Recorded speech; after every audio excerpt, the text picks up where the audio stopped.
There are three things that we want to talk to you and talk through with you while we're here.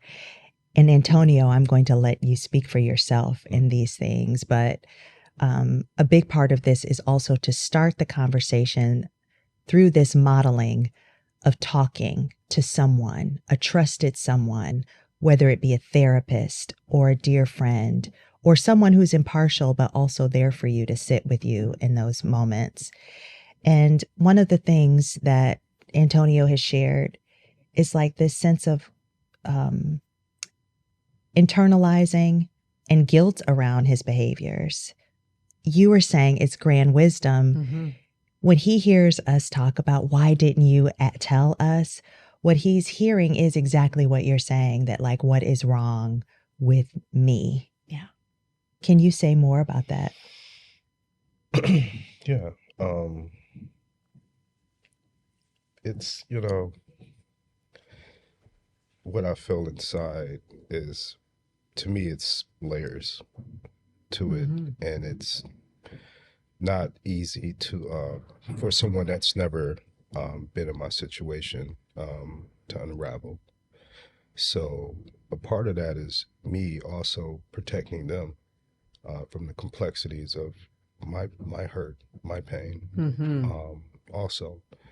So, I would just think of casual things just to kind of gloss over their questions.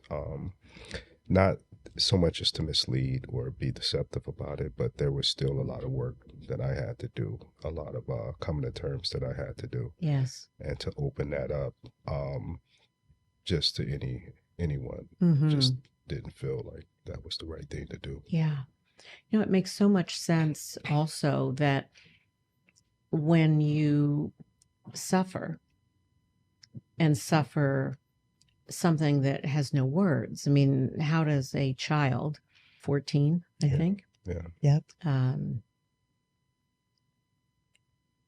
How do we find words for things that took our language away?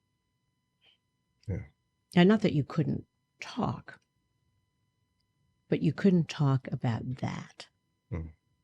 And that's why I say grand wisdom, because there was something in your experiences with people.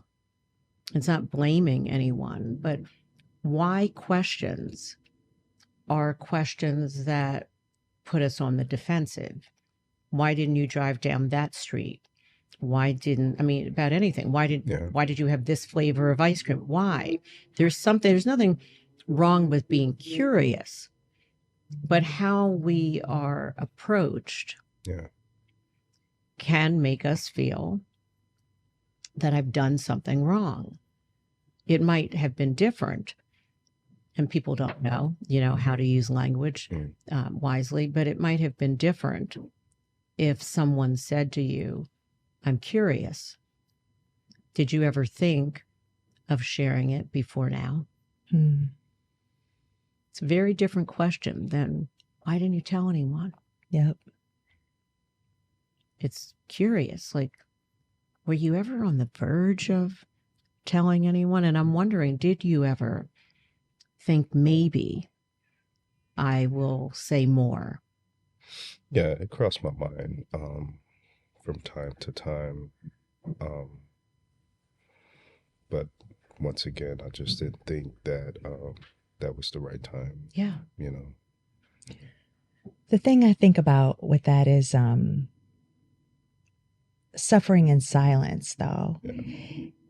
And understanding that it was wisdom at the time, it served you at the time. Is it serving you now? Now that we're at this stage in life, and now you're more open than you ever have been before. We're telling this story in the form of a podcast, and there are people all over the world connecting to you. What is that next step? I know that's what you want to explore, is what is that next step of being open and allowing people in when this has been your way of being really all of your adult life? Yeah. Yeah, that's a good question. It's a really good question. You know, I feel like I've been very blessed, very fortunate in my life, despite of setbacks and things like that. That's brought me to this space and place and time now. Um, I would love to take credit for it all, but obviously there's a lot more at work. So I feel like, you know, there's a bigger mission for me, a higher calling, so Yeah. to speak. And, you know, that's kind of what I'm seeking to try to And unlock. can you say more to me about, and to us about what that bigger mission, what that calling is on your life? Yeah, I mean, that's the $1 million question, Yeah. isn't it? Yeah, But you know there is something. indeed, Yeah. indeed. You know, I was thinking of two stories that are, I don't know if they're related or not, but one story is from Moses in the Old Testament, and it says that he saw a bush burning, but the bush burning was not consumed by the fire. Mm. And I thought about you. And it goes on to say that he goes over to the bush and he looks at the bush because he's fascinated. And this is why I thought of you. He's fascinated that there's fire, but the bush is not burned. It's somehow intact. Yeah. And I feel like that's your story. There's been fire. Mm. And I think it's significant because I also know that fire is part of the trauma of what happened to your mother as well.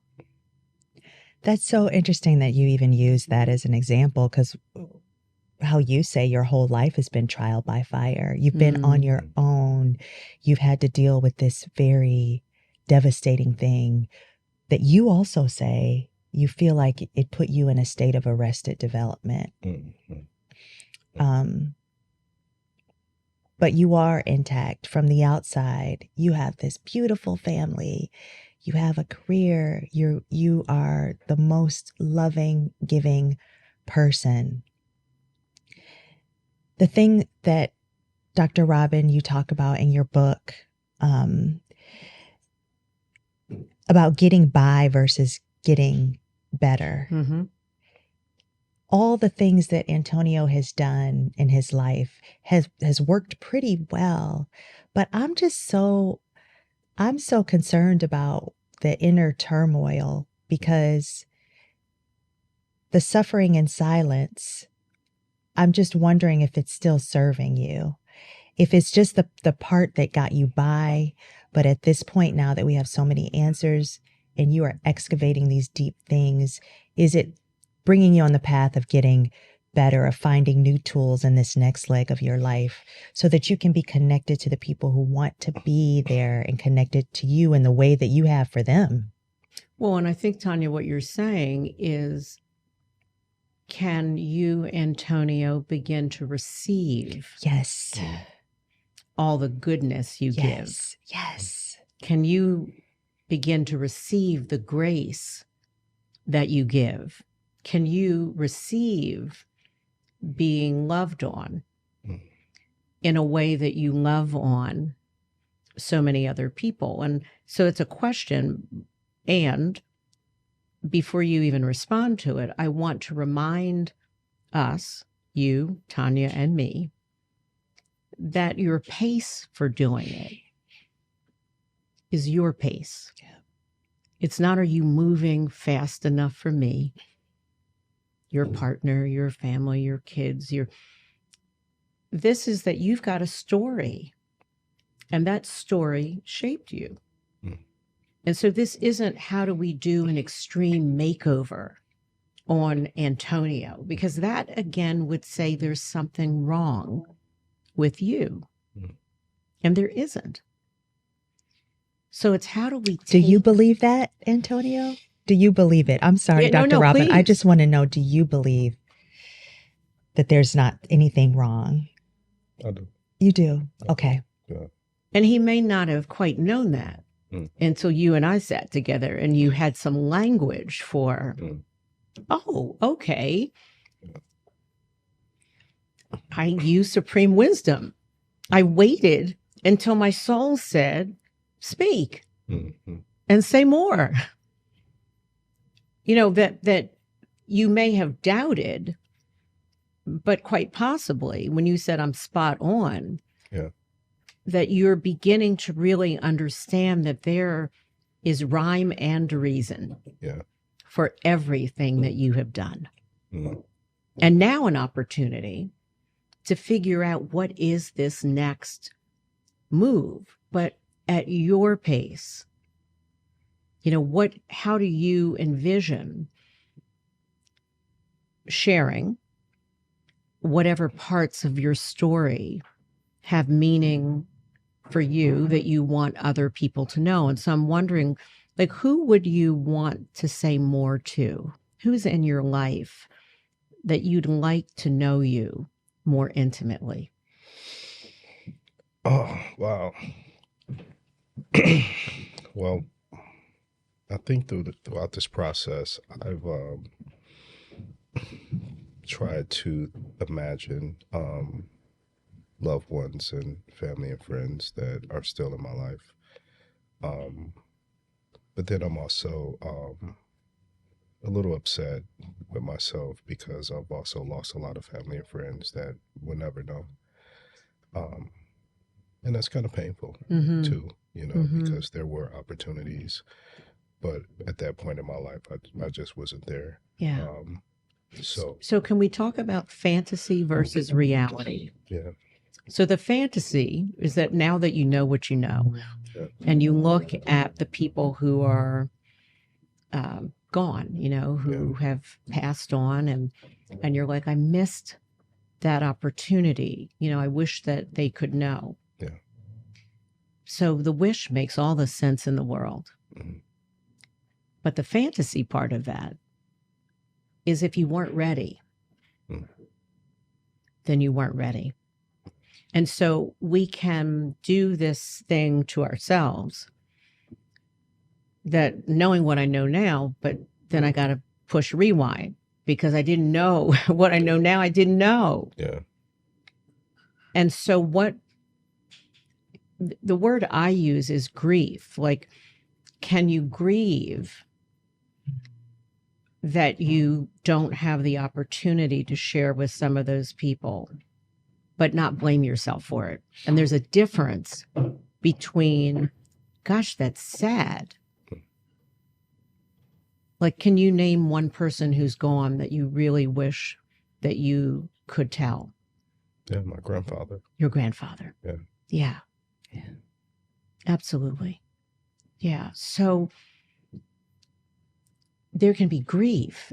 And I'm wondering if what you begin to share is that you wish that you could have told him, but you couldn't, not only because of who you were, but quite possibly because, and you didn't know, but also because of your journey with him.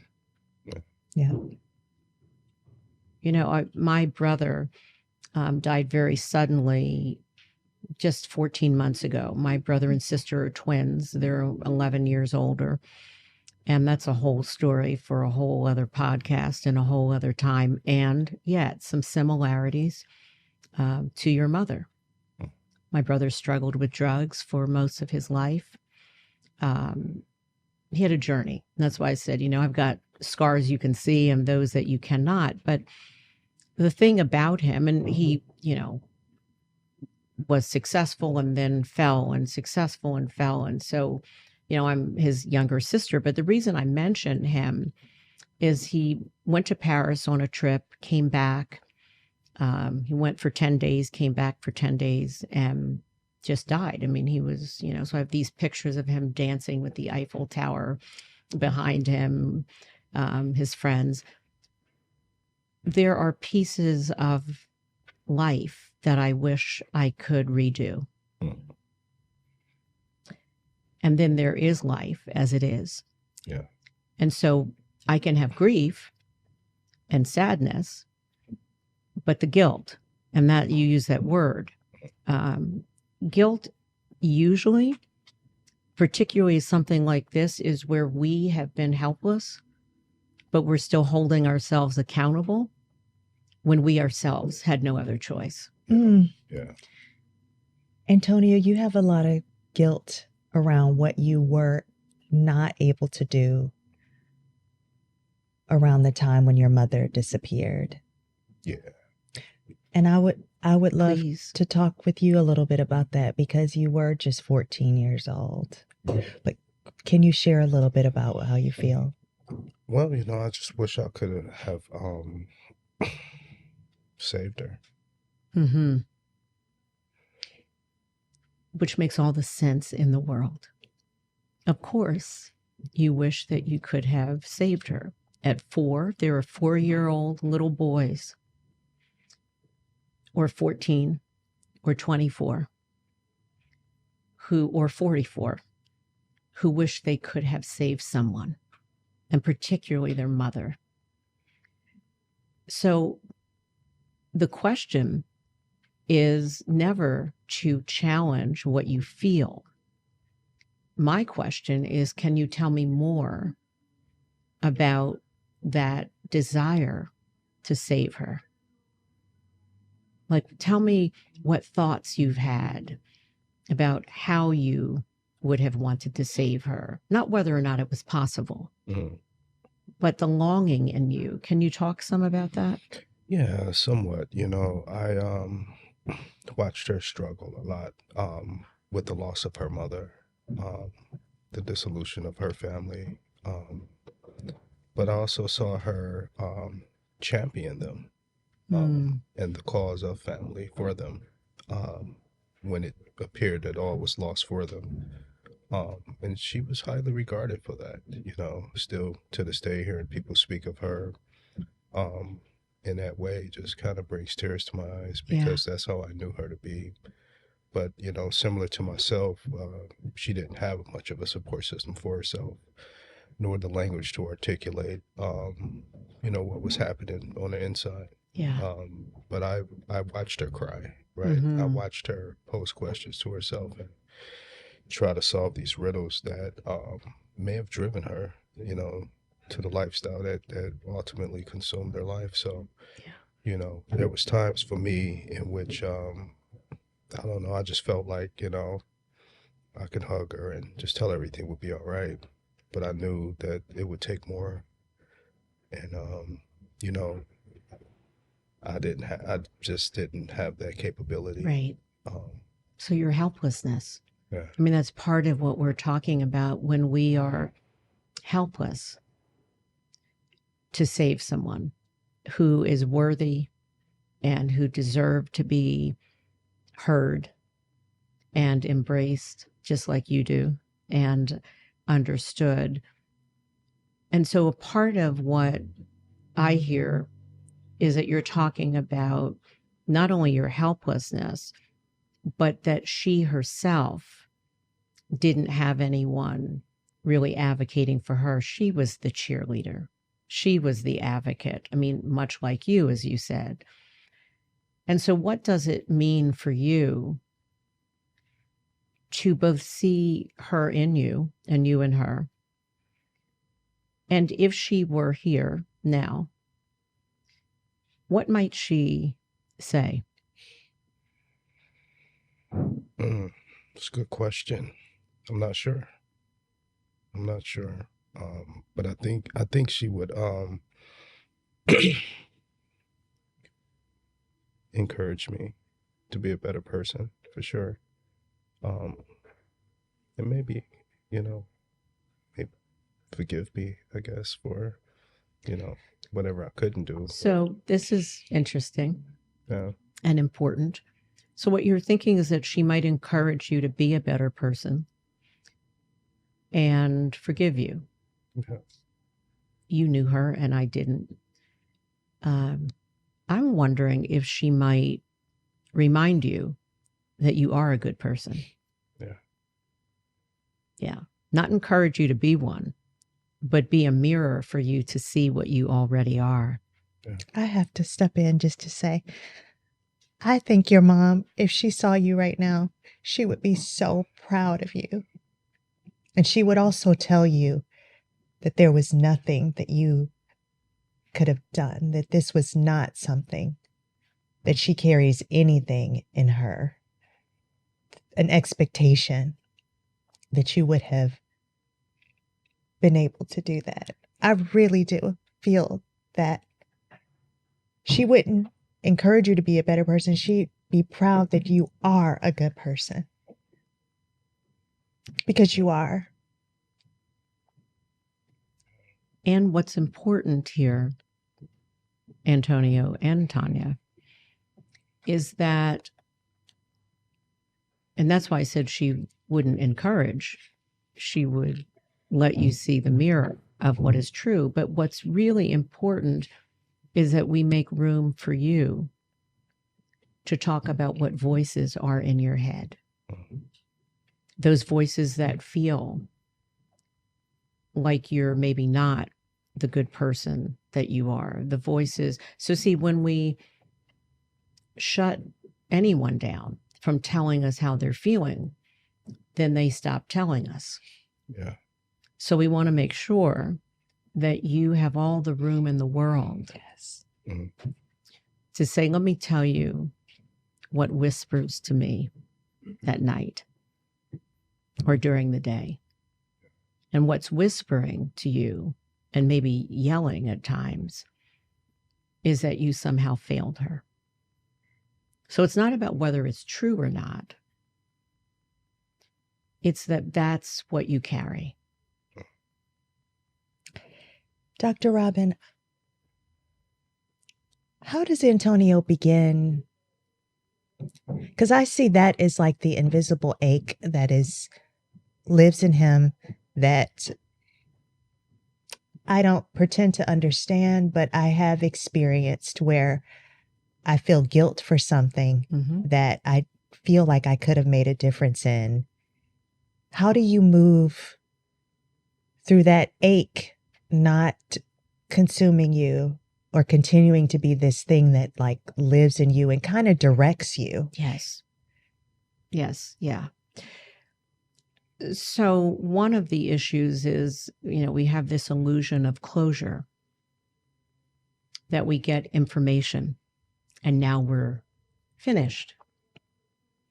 And that's about as untrue as anything.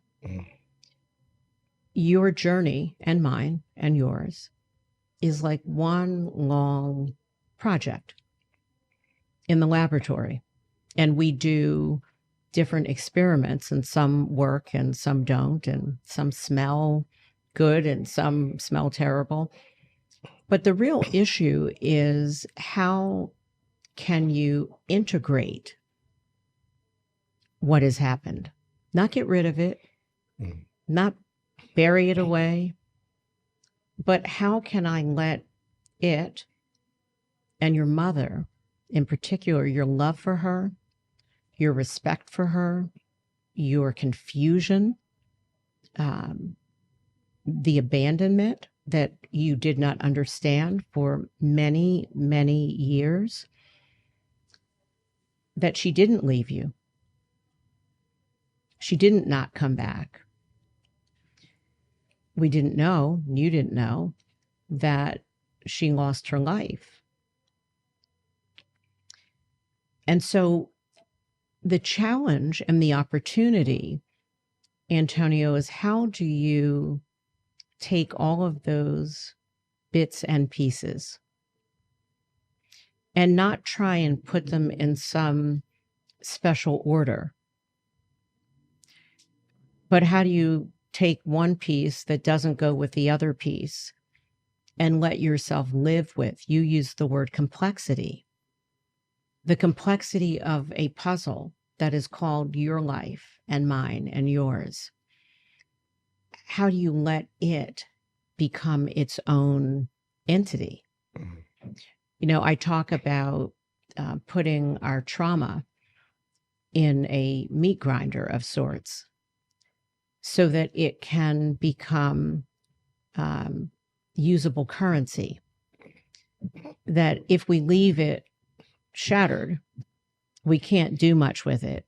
But if we can put it in through our own process of living, it's like the redemption of the pain. And that's really what we're talking about. How do I redeem my suffering? How do I redeem it for something worthy of a life that I'm still trying to live? And I think something powerful you asked, Antonio, was, who does he want to? I think it was Yes. something like, who does he want to open up to, Yes. to know him? And who would he want to share some of his vulnerability with? Yeah. And I think something you and I, Antonio, have talked a lot about is your children. Mm. And I was going to ask about them. Yeah. How old are they? My oldest daughter is 28, and my younger ones are from like 18 Okay. to 9. What do they call you, dad or daddy or Yeah. both? Yeah. Yeah. So tell me what they know about you. It's been a hodgepodge of things that I've tried to hide from them or not share, as not to sadden them about my experiences in life per se. But I think, when in 2020, when we got my mom's remains back and held a memorial service for her, I invited them all to that moment with me. So I think that marked a bit of a turning point for us in our relationship, because it wasn't just words anymore. It was something that they can see and understand. Now, granted, some of them are still quite young, and I don't expect them to understand everything of adult world. Well, they may not understand everything, but even a 9-year-old and even younger, they do understand sadness and joy. Yeah. And a part of when you talk about not wanting to make them sad, and other people, you said you wanted to protect people. I'm sure you want to protect people. And in doing that, you also were protecting yourself from sharing in a way that felt quite possibly too painful for you. Yeah. And so I'm wondering if, and that's why I said, is there a person? Because sometimes if we start thinking in numbers, it's like we're overwhelmed. Like I don't want to go to the family reunion and do this, or I don't want to tell my whole family. So I'm wondering what it would mean for you to pace yourself and think about how you might begin to share with your children, one at a time or two, or however you decide to do that. But it's not just sharing the story of your mother's death and what happened. It might be meaningful for them to hear what it cost you. Yeah. See, that's a piece of the redemption. So this happened to me, but then something else happened to me. Yeah. When that thing happened. And that's the part we often don't know how to talk about. It's not only her death and how she died and that you didn't know you didn't know anything except for that she never came back. So that's traumatic. Absolutely. Yeah. But then it's what it did to you. Yeah. And Antonio, would you say his oldest daughter, Anita, which is named after his mom, she told us how she, in many ways, learning about her grandmother and what happened was the best gift to understanding you. Like now, for the first time in her life, she understands you and the behavior, and she feels closer to you now than she ever has. Yeah. I thought that was very, very, very powerful. Did it surprise you? A little bit, yeah, it did. Yeah. You know, Those are all of those pieces of the puzzle yeah, that we think we need to have together. yeah, And so the moving on, Tanya, your question is what's next? Like, and it's not the big, sometimes we think it's the big, it's the big conversation. It's the big move that we need to do. mm, It's not. It's, first of all, doing what we're doing here. I mean, your courage. I don't even know how to describe it. And I'm pretty good at describing things, but your courage to sit with me and with Tonya and begin to articulate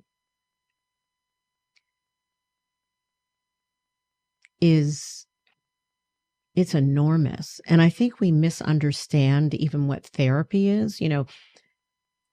This isn't therapy because it's therapeutic. mm, But what therapy really is, if we understand it, it's creating a safe space, which is what we're doing. You have to test me out. You got to sniff me. I got to sniff you. We have to sniff and make sure, like, again, does she get it? Like, what, who is Dr. Robin? I mean, like, for real, who is she? And then we decide, and you decided, that quite possibly this might be a safe space where you could begin to give language outwardly to the conversations you've been having inwardly all of your life. And those are the next steps. It's that you partner with a person or two. This is not about, again, telling the world.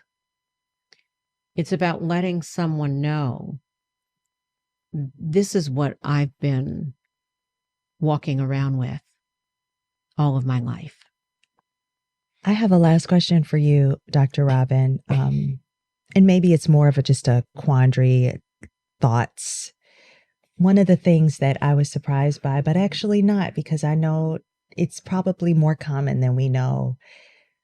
But Antonio shared that he's only ever really cried twice in his life that he can remember. And it's when his mother disappeared and then when they found her in 2020.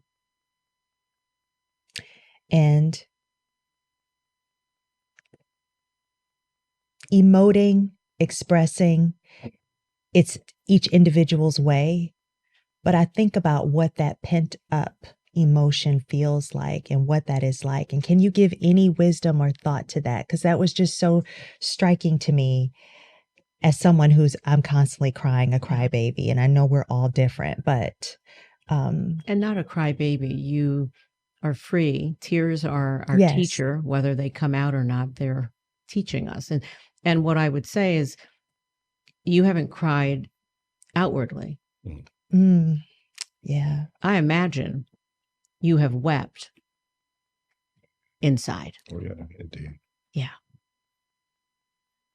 Yeah.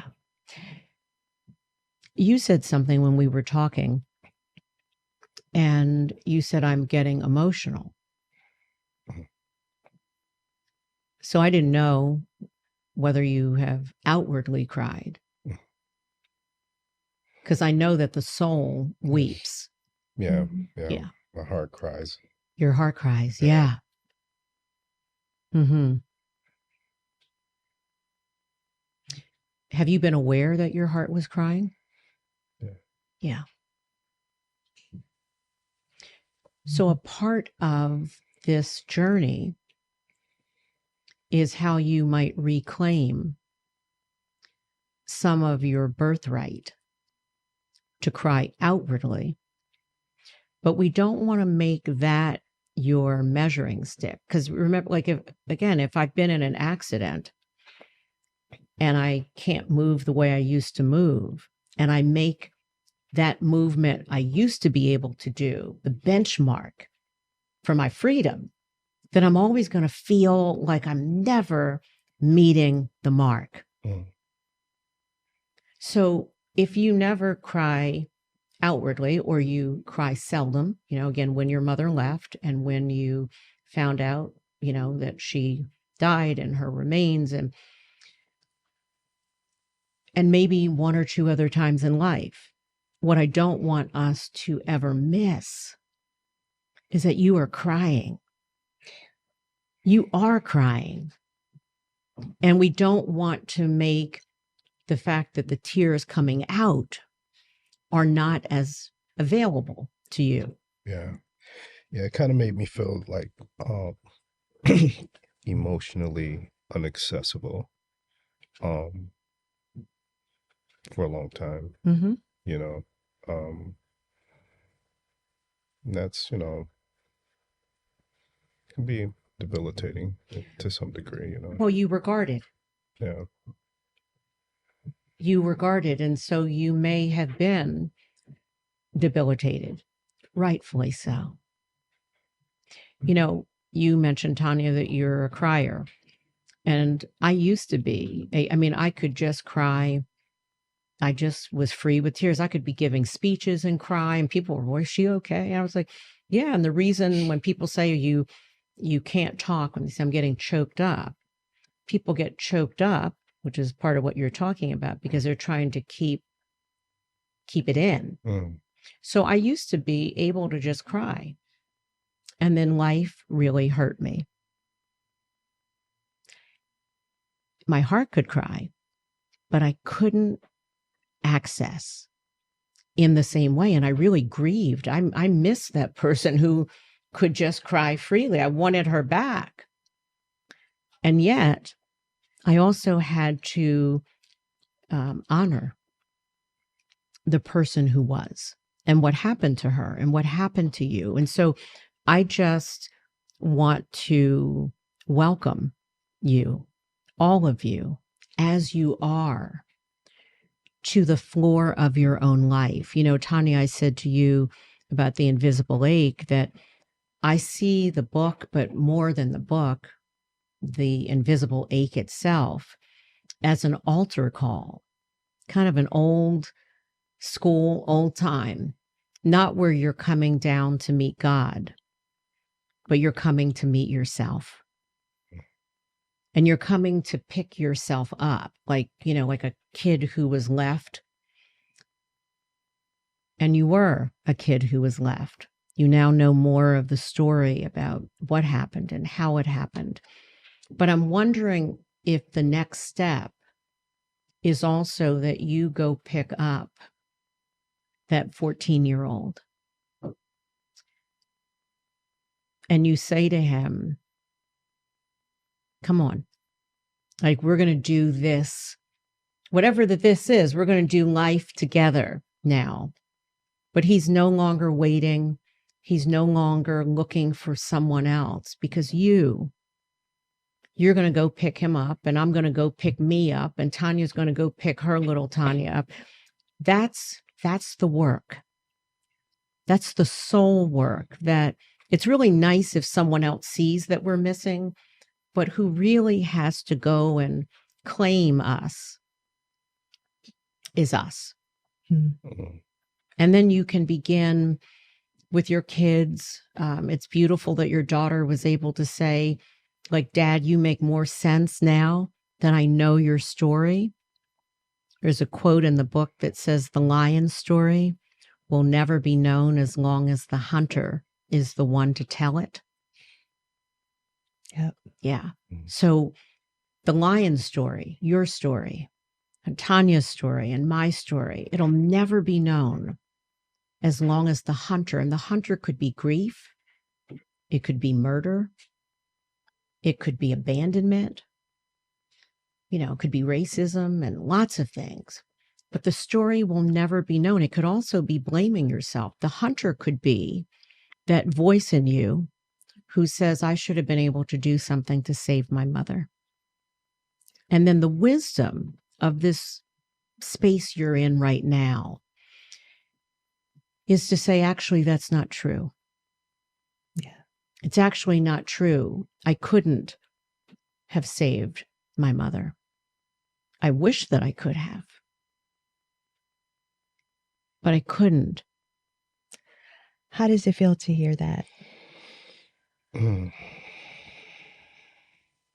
impactful. But it rings true. It really does. Some of it off thought, but it just seemed out of reach for me for so long, you know? Yeah. And maybe,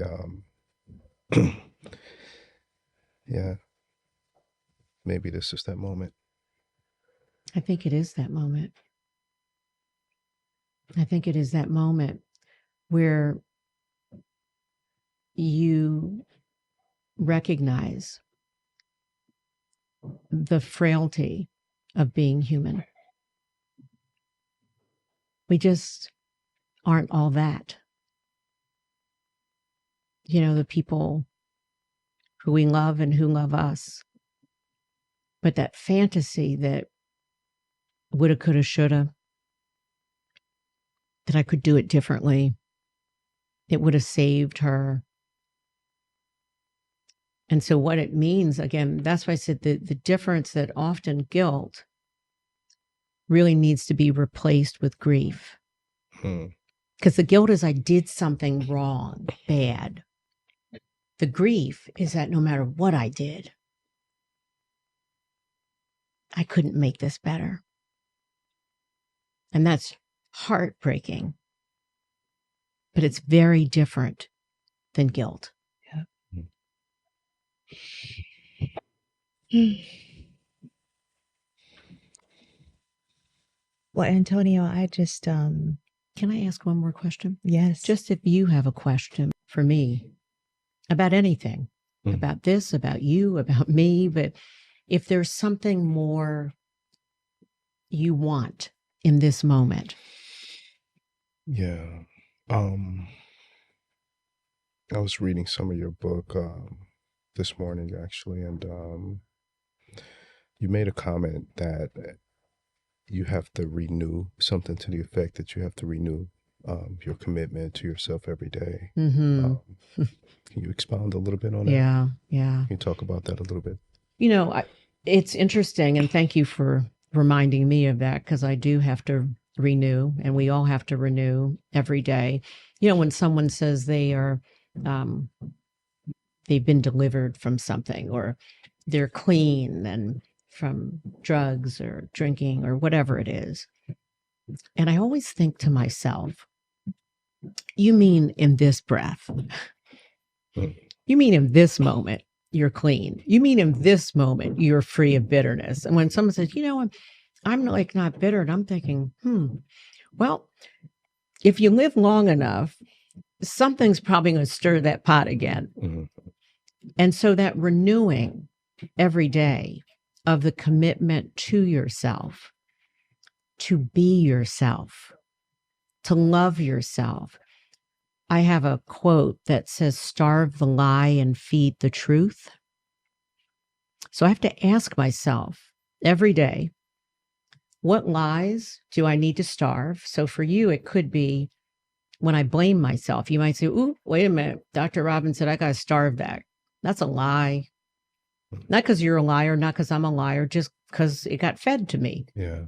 You know, it got fed to me that I'm like a superhuman and I could do something. And then I realize, oh, I'm not. So I need to starve that. But what truth do I need to feed? Because I can't just starve the lie. I mean, there's got to be something that feeds me. Indeed. To renew me. Yeah. And so I'm thinking for you, you know, you're good. And Tonya said this with loving on people. And I feel that. You know, I said to you, you know, we're going to like not be strangers for sure. I know that. I trust that. But how will you feed the truth?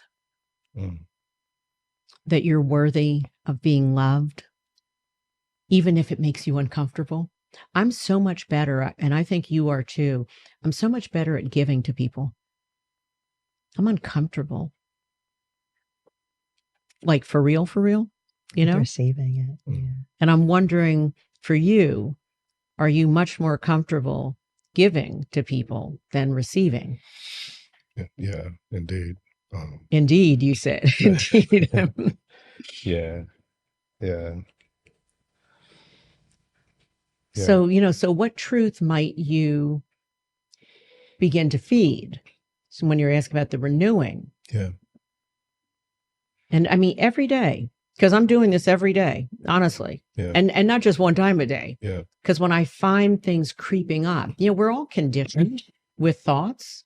Mhm. We think we're driving our own lives. Like, I'm doing me. I got like, no. Somebody else is doing us until we become conscious and clear and awake that I've got this whole programmed thing going on in my head. And so I need to begin to starve that, but I have to replace it with vibrance and with things that are true about you. So could you tell me something about you that is true? You might be uncomfortable admitting it, but something wonderful about you that is true. Uh-oh.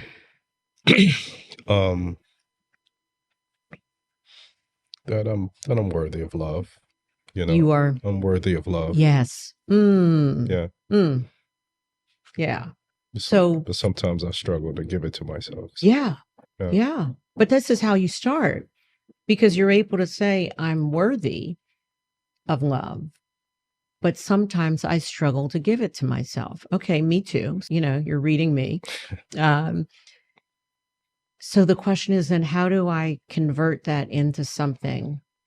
Now I know it. Now I got to watch myself. We have to watch. So where did I just push away some of the self-love for myself? And how can I work on allowing myself to love myself? I love that you picked that, not receiving love from other people. That's great. I mean, that would be, I'm sure, important too. But you went deeper.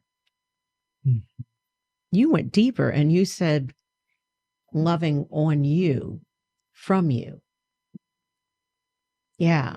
So to begin to feed that, to renew yourself every day, that you're going to remember that you are worthy of love. That was the truth that you knew. And you're going to find some large or small way to cultivate and grow that truth. What we focus on grows. What grows has dominion. So if I focus on that I am worthy of love and I do something, then I have an action that allows me to feel that I love myself more that day. That's the work of your soul. It's the work of healing. And that's why I said we can make it something huge. It is huge, but not these big things that we say, oh, I have to, sign up and do. This is it's an inward journey of healing and liberation. Well, thank you, Doctor. My goodness. Thank you.